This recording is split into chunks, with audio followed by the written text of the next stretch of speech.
খুব গরম, সারাদিনই গরম, গরমে খুব অস্থির হয়ে আছি, কাজকাম করা যাচ্ছে না, এই ব্যাপার। ভাড়া খুব কম হয়েছে, গরমের লোকজন বাড়াইছে না, এই তো হলো ব্যাপার।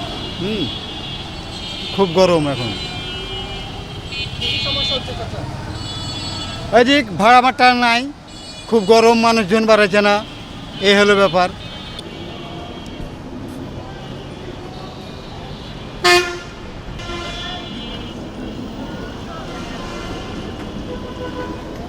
গরম বলতে ভাই রাজশাহী শহরে দেখা যাচ্ছে গাছপালা অনেক ছিল, গাছপালা দেখা যাচ্ছে অনেক কাটার কারণে দেখা যাচ্ছে অনেক গরম তাপমাত্রা অনেক বৃদ্ধি পেয়েছে। বেশি সমস্যা হলো যেগুলো বয়স্ক মানুষগুলো আছে, বয়স্ক মানুষগুলো দেখা যাচ্ছে এই তাপমাত্রাতে তাদের দেখা যাচ্ছে একটু চলাচল করতে সমস্যা। আমাদেরও অনেক সমস্যা হচ্ছে গরমে চলাফেরা করতে। আমাদের দেখা যাচ্ছে আমরা কাজ করি, জব করি, বাইরে থাকি, অনেক সময় দেখা যাচ্ছে গরমের কারণে দেখা যাচ্ছে আমাদের শরীরের অবস্থা অনেক খারাপ হয়ে যাচ্ছে, যে কারণে দেখা যাচ্ছে আমাদের অনেক সমস্যা হচ্ছে আমাদের।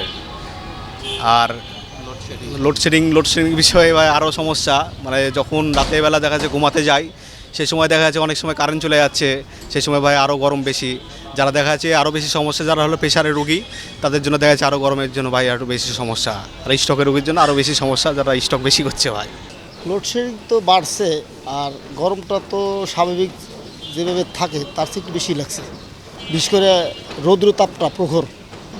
গরমে তো অনেক রকমের সমস্যা হচ্ছে, শরীর দুর্বল করতেছে, তারপরে এনার্জি দুর্বল হচ্ছে, এরকম শারীরিকভাবে যেগুলি আরও হয়। গরম পড়ছে আর এখন খুব অনেক রোদের চাপ, গা হাত পা চিটমিট করছে। বৃষ্টি নাই অনেক দিন হলে মনে হয় ভালো হয়। আর বাচ্চা কাচ্চারে আরও সমস্যা বেশি হচ্ছে, একটু সবারই সমস্যা হচ্ছে এই গরমের জন্য। গরম প্রচুর, ছেলেপেলেদের খুব কষ্ট এবং মানুষ রাস্তাঘাটে চলাফেরা খুব অসুবিধা, বৃষ্টি হলে এবং ভালো হয়। আর মুরব্বীদের তবে গরমে খুব কষ্ট হচ্ছে চলাফেরা একটু।